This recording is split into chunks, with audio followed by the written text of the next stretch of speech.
Whoa! What an absolute disaster.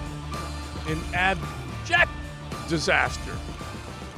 No, I'm not talking about Jimbo and Texas A&M. I'm talking about a Duval disaster. Oh, man, did that stink yesterday at the bank. What smells? Hometown team.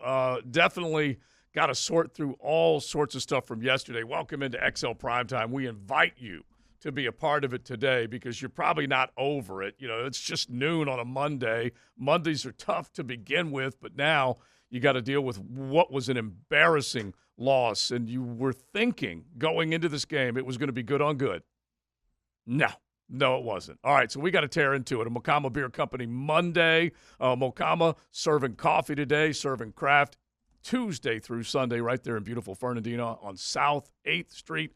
Make sure you check out Mokama Beer Company. We'll be bragging on them all day long. Now, when we get into this game, I can't begin to tell you how disappointed I was I'm going to look at Leon right now and just say, as a whole, all of Duval had to be pretty upset with that one because you had to be jacked up coming out of a bye week for a game like this to go toe-to-toe with a team that you kind of measure yourself against. You think you're good enough to go get.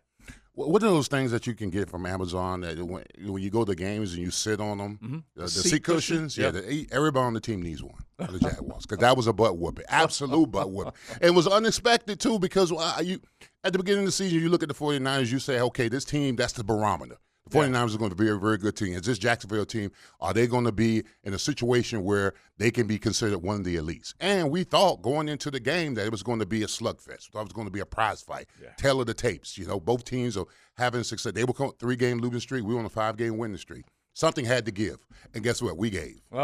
We gave up a play. And it's so disheartening to see us play the way we played because – I mean, winning one game in the NFL is good. You win 5 in a row, that's special. So you think that the Jaguars are on a nice little tear, and you think that it's going to come down to, the wheels, the powers that be. And it was for me. It bothered me because they out-toughed us. That's what bothered. And you got to understand, as a football player, you hold toughness as a mantle. All right, you hold that mantle that the player in front of me is not going to be tougher than me. He's not going to out-physical me.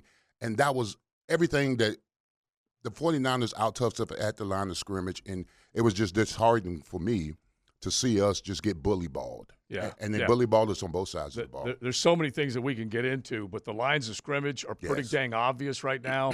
This team still has a lot of concerns, and we can't help but look back. This was a 5-game win streak, Mia, when this football team beat, and you can just go back in time, okay? They left here with a loss to the C.J. Stroud-led Houston Texans. Then they beat Desmond Ridder, a jet-lagged Josh, a Gardner Minshew-led Colts team, a Poughton Derek Carr, and then a bad Kenny Pickett. And that's who they beat. And then now they go up against, and we said this throughout the week, this will be the best roster that they will have seen, particularly on the offensive side of the ball. It's not an excuse. It's reality. 2-5. 2-5. Mm-hmm.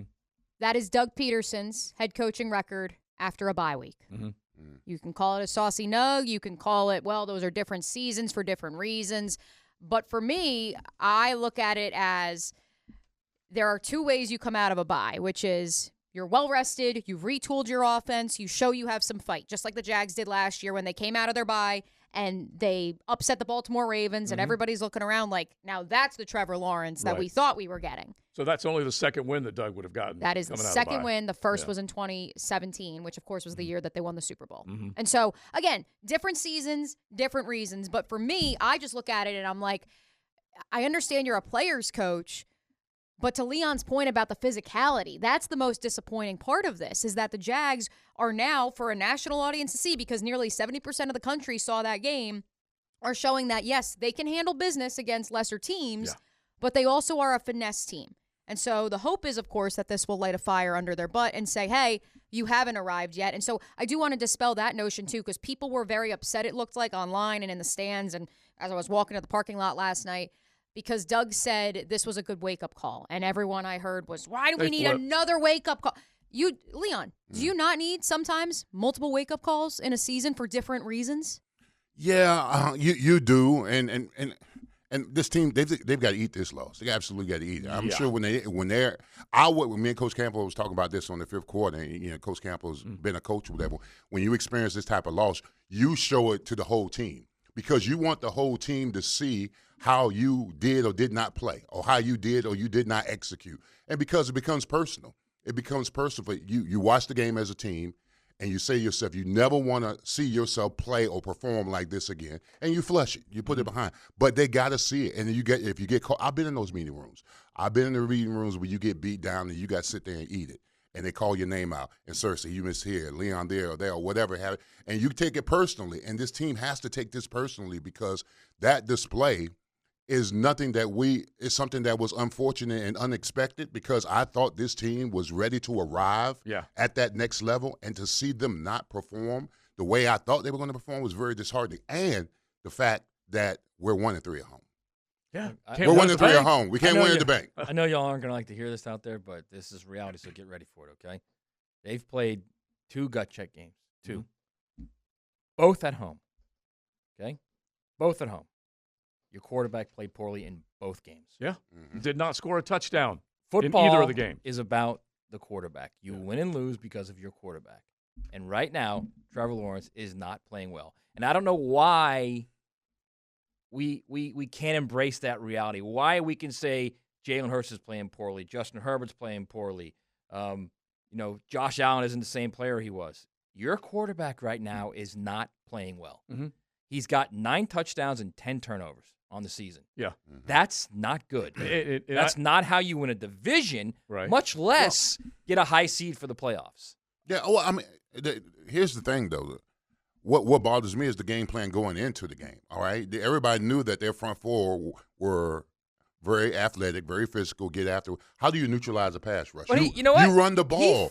He held on to the ball too long. He did. But only way you neutralize a pass rush is run ball. Okay, that rush was tough. So our first 3 and outs, we threw the ball 5 times and ran once. And sacks in both of those first 2 possessions. Right. Now, here's the other thing now. The other part of this is, and I always treat this as a combo, and it could be play calling, like we're saying, run the ball, and then it could be line play, which was pretty obvious. It was suspect compared to that good front. And then Trevor is tightening up in these big games, okay? He's holding on to the ball too long, and he's not making the throws that are there. Yeah. Instead, he's trying to make second and third level throws and make big plays.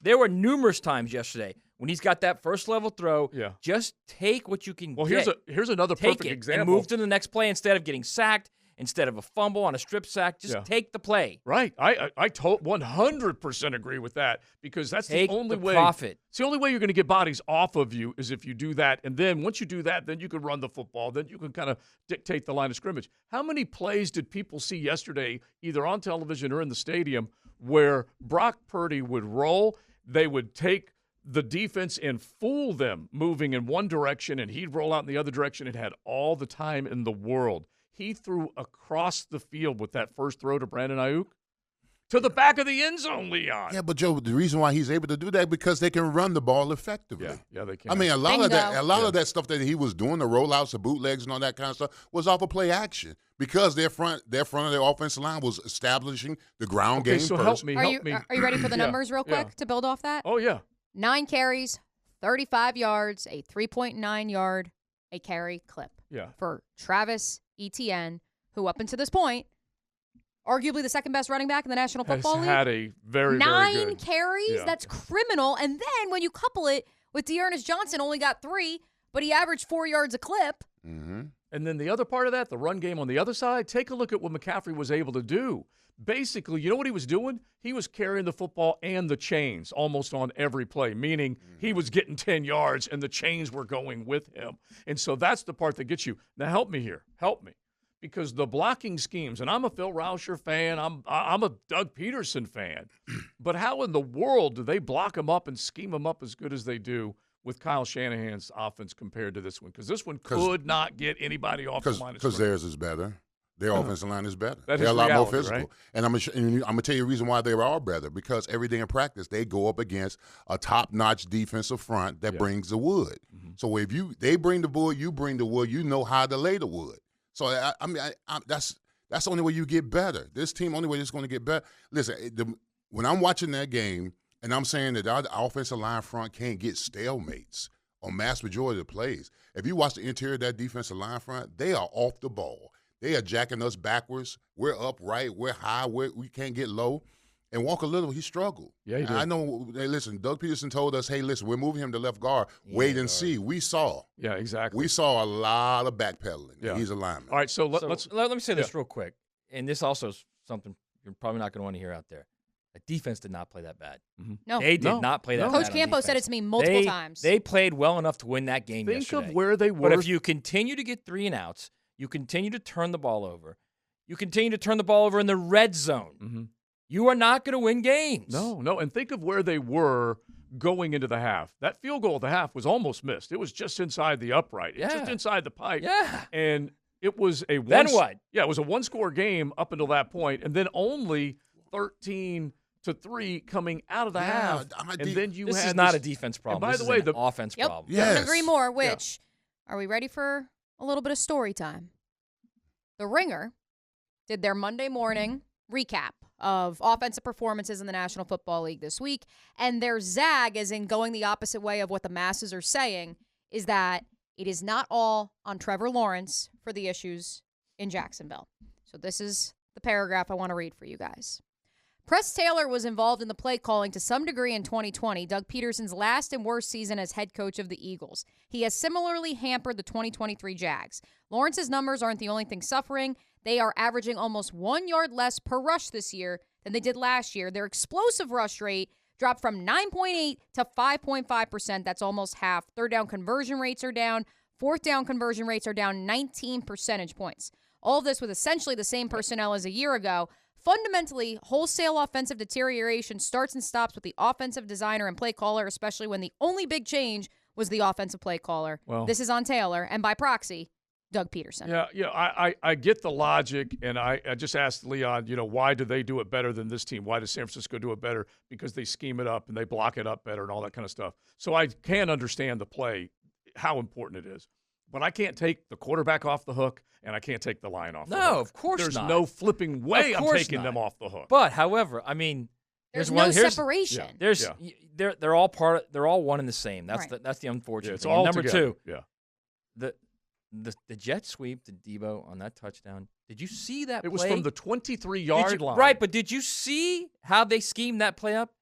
They had a tight end go in motion and reverse field at the snap and block. Yeah. Phenomenal. An unbelievable play call. And so that's play design. Yes. And that's also guys making plays. Don't forget about that left tackle, Trent Williams, out there. Right. Well, my point is, too. they literally went from you got all the motion going one way, and then at the snap, all of a sudden, student body left. I expect Jeff Saturday, what is it? Sat him down with his pancake blocks. Yeah. Darius Williams. He was running for his life. He made a business decision. Hide from he made a business decision. Yeah, in the right one. He surrendered. Yes. All right, so you can hit the pop-off line, 207-7071, a little mo on a Macama Beer Company Monday. If you are frustrated, like you can hear the voices here on XL Primetime, 207-7071. Bring a little fire, bring a little energy, because that was lacking yesterday. And I do always feel like you have to look at Jimmy's and Joe's. Let's make this the 10-10 take, JJ, because honestly, this is an important piece of this. Now, Joe C's 10-10 take. Slow smoked and served up by Sonny's Barbecue. Local pit masters since '68. Sonny's has got it going on because they get up early and start smoking it slow so they can serve it to you fast when you're heading in lunch or dinner. They want to make sure you get a great meal. And also when it comes to tailgating, check out barbecue and all those delicious sides at Sonny's. So if we're doing the trade deadline sweepstakes, Trent Baalke versus John Lynch. This is Ezra Cleveland versus Chase Young. And that's just one little piece of the personnel puzzle. One little piece of the personnel puzzle, because this has gone on throughout the offseason and through the regular season with Jaguar fans, with all of Duval talking about it. You need to create more pass rush. This team said we need to shore up that offensive line, get one more body in there just in case. The other side said, hey, a third for Chase Young, we'll take him. So he adds to what was already there. Nick Bosa, Eric Armstead, Randy Gregory, Javon Hargrave, on and on and on. And so personnel matters. You need to have the Jimmies and Joes. That's the 10-10 take. Because honestly, Matt, when you take a look at it, Chase Young immediately stepped in, and that was already a good bunch up front, and he's just added to it. I mean, of course, Chase Young would have been a great addition. There's no doubt about that. But I have to admit this, and I think everybody at this table should admit this as well. Trayvon Walker played his best game as a pro yesterday. He played good. And if he continues that uphill ascension, they've got a good player. Yeah. So, he played good. again, I hate to keep harping on this. The defense was not the problem yesterday. Okay, but let me Let me just finish this one point. The main point of this. Everybody gives up yards in the NFL. Everybody gives up points. But not everybody gives the other team advantages because your offense isn't moving the ball or turns the ball over. Yeah, I will not argue with you on that at all. But let me just the main point of what I'm saying is that it's not even that Jacksonville didn't go get Chase Young. It's that San Francisco did. Yeah. Okay, San Francisco was already good. And they said, you know what? Just because we're good with that front seven doesn't mean we can't get better because we're chasing championships. Yeah, the great teams, you add to your arsenal. You never feel comfortable or satisfied. And I think that sometimes the arrogance of this team that just started winning a year ago feel that they were good enough. But in defense of that, Trayvon Walker had his best game. You know, he absolutely had his best game. He got pressures. I still love to have Chase Young, though. Huh? I still love that. Absolutely. Yeah. Absolutely, I would love to have Chase Young. But sometimes you can get caught up in your ways and say, oh, well, we're good enough. You know, guys are coming along, whatever. But you add in the Chase Young in addition with a Josh Allen. Now, as an offensive staff and coordinator, you're like, okay, we got to neutralize these two or it's going to be a long day. Yeah. Kind of like what we had to do and we didn't do. When you got Chase Young and you got Nick Bosa coming off the edge. I mean, as much as they came off the edge and get pressure interiorly, we couldn't block nobody inside. And Trevor did say that because I was like, did that catch you off guard? And he was like, yeah, they had some exotic looks. And it was as if they saw Bosa and Chase Young both on the interior and just combusted. I know, but honestly, Exotic and this looks. this is a basic They question. rush 4. Yeah, you They just had those two inside, I and mean, they know I can that's the see- weakness of the Jags offensive line. I mean, if I could see if they gave us some kind of Well, they rush 4. They That's rushed all you for- got. And the officials, which I love, by the way, were allowing the hands in the secondary. I love that. That means, you know what? If you're good enough, let's see who wins on the outside then. And they weren't winning. Yeah, well, there was another one where Jacksonville rushed 3 and dropped 8 and couldn't cover them. Yeah. that Okay? part. And honestly, Foye Oluokun is getting to the quarterback on a more regular basis of late. He was able to get in the backfield a couple of times, and they did harass Purdy a couple of times, but not enough. And then, like we said, guys were running wide open. You now have the linebacker covering the tight end question that's cropped up again because of what George Kittle was able to do. And you could just go down the line. Well, listen, I've been on both sides of the fence. I've been on an offense in Pittsburgh that struggled and a defense that played well enough to win, and a defense coming in the locker room like, come on, come on, offense, show up. Then I've been on an offense here in Jacksonville where we could score points, and then we had a defense that couldn't stop anybody. So, I mean, I've been on both sides of the fence, and I'm telling you, you lose enough games where one side is playing a lot better than the other, you – in the locker room, in the meeting rooms, weight room, and stuff like that, there's going to be whispers. I'm not saying there's any dissension. I'm not saying there's any dissension. I'm just saying that when one side is performing well enough and the other side isn't, they want to know why not. Right. Right. I also think, let's be realistic here. It's one game. Right. Okay? It's one game. This team has proven in the brief time period with Doug Peterson that it knows how to bounce back. All right? So you got to at least just say, all right, they've done this before. Let's see if they can do it again. And I'm not saying that Trevor Lawrence should be traded or Trevor Lawrence isn't good. I think he's a terrific quarterback. Yeah. He's struggling right now. Don't you think the offense has been a problem all season? Though? And it's not. It's not. I don't think it's Zay Jones because if you've got Calvin Ridley you should be and able Kirk to, and Ingram and Etienne, Calvin who? you should be fine. Okay. Calvin who? You should be fine. Oh. Zay Jones is a terrific player, and it would be great to have him. But it's not. He's not the reason they're struggling. Okay, right but now. the one thing about the press Taylor thought that Mia was putting out that is true. You cannot get away from this. First target to Calvin was in the third quarter. Okay, first target to Calvin Ridley was in the third quarter, and it does go back to Trevor. Is he holding the ball too long when he had the sacks? Is he trying to get out of there too quickly?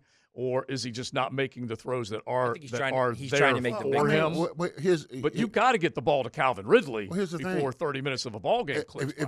If you can rush 4, your back end is covered. I mean, you don't have to do anything exotic. If your front 4 can get pressure, that is true. Then everything. I don't disagree, but if you take the profit and it's 2nd and 6 instead of 2nd and 10 or 2nd and 12 because you got sacked, you're in a much better situation. I agree. To extend your drive. I totally agree. Here's another stat for you guys.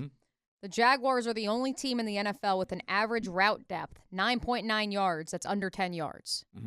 That is not on the players.